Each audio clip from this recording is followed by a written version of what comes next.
গত 15 বছরে আমরা পার্সিল দেখেছি, আমরা কামদুনি দেখেছি, একের পর এক ঘটনা দেখেছি। বিরোধী দলনেতা শুভেন্দু অধিকারী বলেছিলেন যে সরকারে এলে গুন্ডা দমনে সকালে জমা বিকেলে খরচ। শুনুন। কথা দিয়ে গেলাম, মা বোন প্রচুর মহিলা এসেছিলেন, সন্দেহ হয়েছে অনেকে উঠেও পড়েছেন।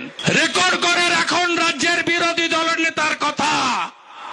বিজেপি এলে এই ধর্ষকদেরকে কোর্টে পাঠাবো না, সকালে জমা নেব, বিকালে খরচ করব।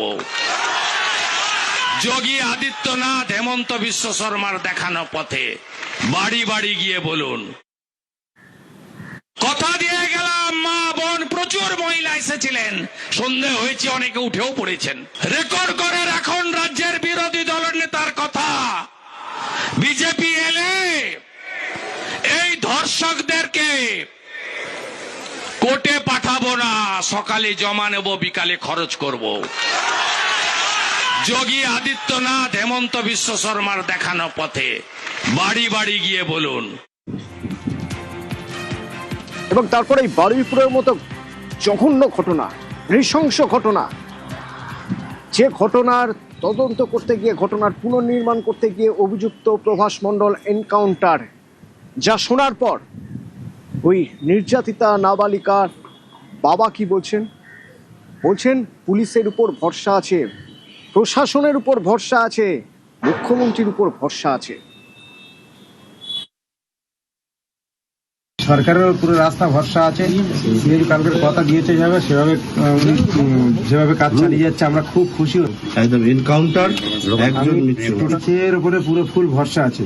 পুলিশ না থাকলে আমরা এত এগোতে পারতাম না। পুলিশ যেভাবে তদন্ত করছে, 4 জনই তো অ্যারেস্ট হয়ে গেল। খুশি আমি, দাদা আমার ভরসা দিয়েছে, দাদার ওর ফুল ভরসা আছে।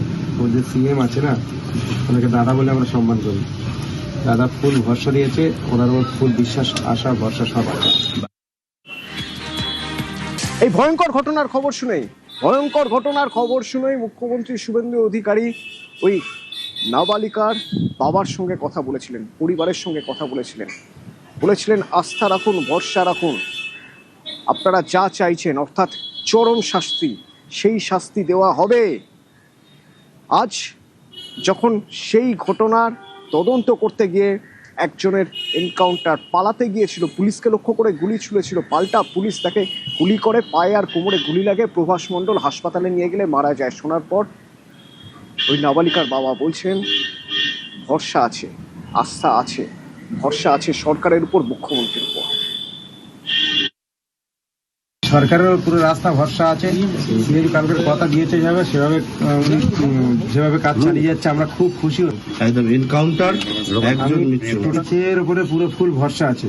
পুলিশ না থাকলে আমরা এত এগোতে পারতাম না। পুলিশ যেভাবে তদন্ত করছে, 4 জনই তো অ্যারেস্ট হয়ে গেল। খুশি আমি, দাদা আমার ভরসা দিয়েছে, দাদার ওর ফুল ভরসা আছে। ওর যে সিএম আছে না, ওনাকে দাদা বলে আমরা সম্মান করি। দাদা ফুল ভরসা দিয়েছে, ওনার ওর ফুল বিশ্বাস, আশা, ভরসা সব আছে।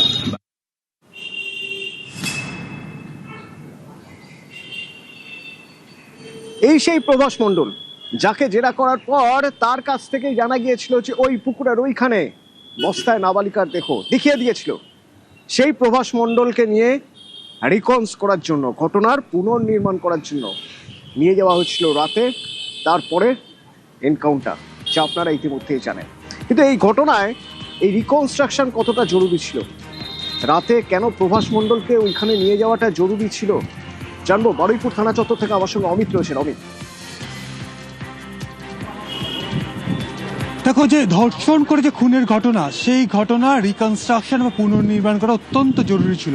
এবং নাবালিকার দেহ যখন উদ্ধার করা হয় পুলিশের তরফে, দেহ যখন সেখান থেকে উদ্ধার হয়, সেই সময় এই প্রভাস মণ্ডল যার স্টেটমেন্ট বা যার তথ্য তিনি দিয়েছে, সেই তথ্যের ভিত্তিতে উদ্ধার হয়েছিল। এবং একই সঙ্গে এই প্রভাস মণ্ডলই ওই নাবালিকাকে সেই ঝুপড়িতে বা সেই কুড়িঘরটাতে নিয়ে গেছিল, এবং সেখানে আনন্দ সর্দার সহ অন্যান্য অভিযুক্তরা সেখানে ছিলেন, সেখানে মদ্যপান করছিলেন। এবং সেখানে যে ঘটনা, সেই ঘটনাক্রম এই প্রভাস মণ্ডল পুলিশের কাছে বিবৃতি জেরায় জানিয়েছিলেন।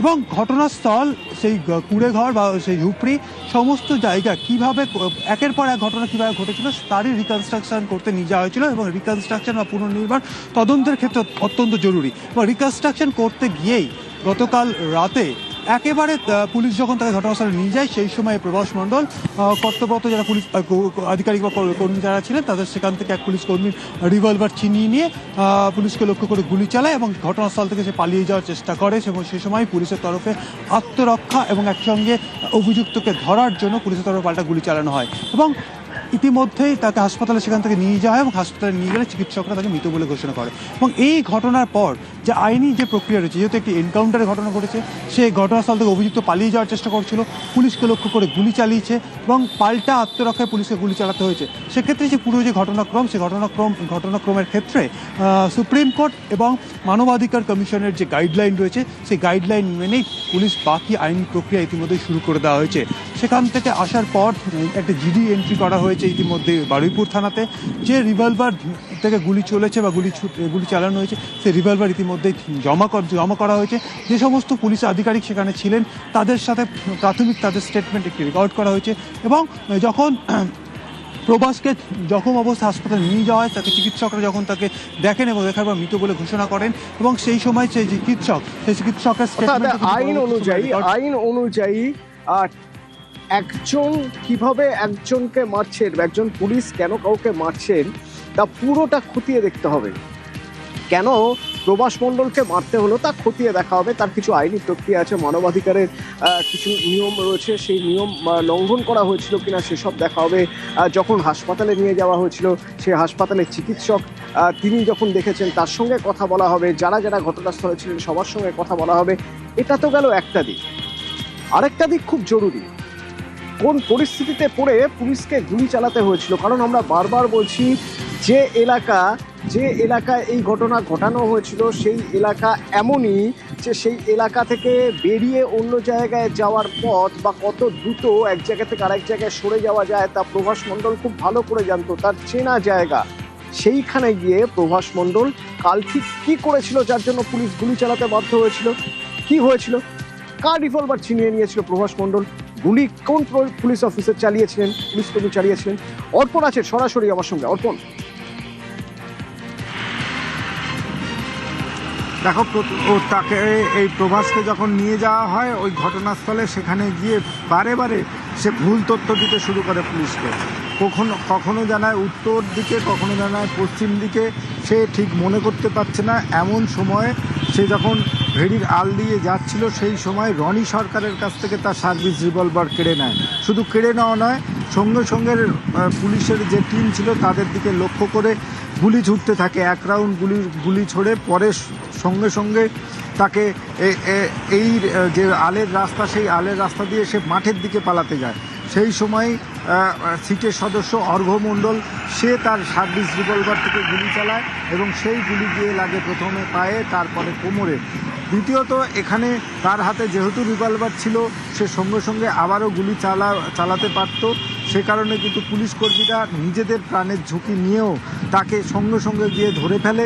সে যখন পড়ে যায় সঙ্গে সঙ্গে তাকে ধরে ফেলে তাকে নিয়ে আসা হয় বারুইপুর মহকুমা হাসপাতালে, কিন্তু অতিরিক্ত রক্তক্ষরণের জন্য তার মৃত্যু হয়।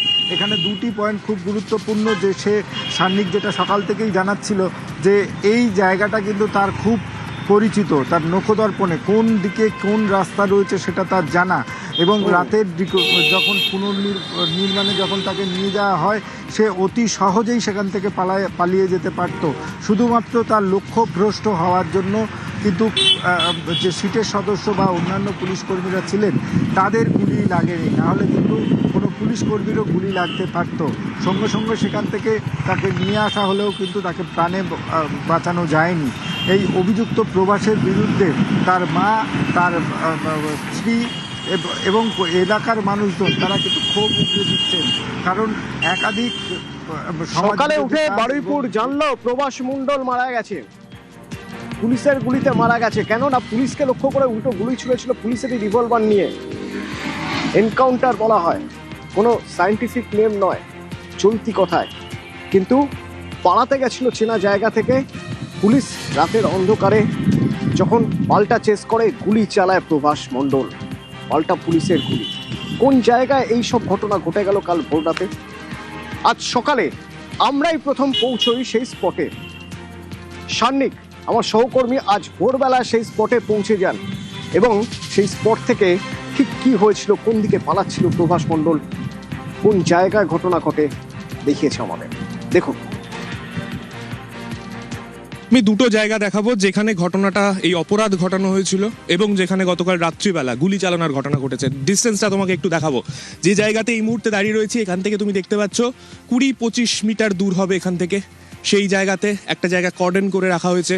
এখান থেকেই সেই নাবালিকার দেহ উদ্ধার হয়েছিল, যেখানে যে ছবিকে ঘিরে কার্যত গোটা এলাকা উত্তাল হয়ে ওঠে, গোটা রাজ্য উত্তাল হয়ে ওঠে।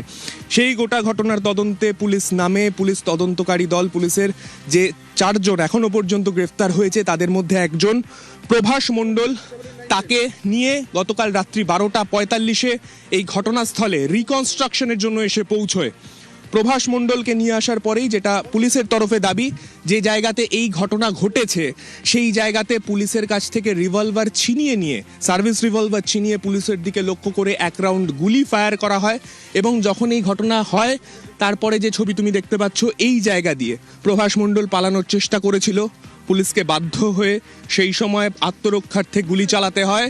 পুলিশকে লক্ষ্য করে গুলি চালানোর পরে পাল্টা গুলিতে এই জায়গাতেই প্রভাস মণ্ডলের মৃত্যু হয়। এবং ঢোকার জায়গাটা কিন্তু যথেষ্ট দুর্গম, তাই এই জায়গার একটা অ্যাডভান্টেজ প্রভাস মণ্ডল সহ যারা অভিযুক্ত তাদের রয়েছে, কেননা তারা এই জায়গাটা খুব ভালোভাবে চেনে, তারা কিভাবে কোথা দিয়ে বেরোতে হয় তারা জানে। তাই সেই জায়গা দিয়ে সে পালানোর চেষ্টা করেছিল। সে ভেবেছিল এখান দিয়ে সে পালিয়ে যেতে পারলে পুলিশ তাকে ধরতে পারবে না, কেননা মধ্যরাত তখন ঘড়ির কাঁটায়। ঠিক সেই সময় পুলিশের পাল্টা গুলি এবং সেই গুলিতেই প্রভাস মণ্ডলের মৃত্যু।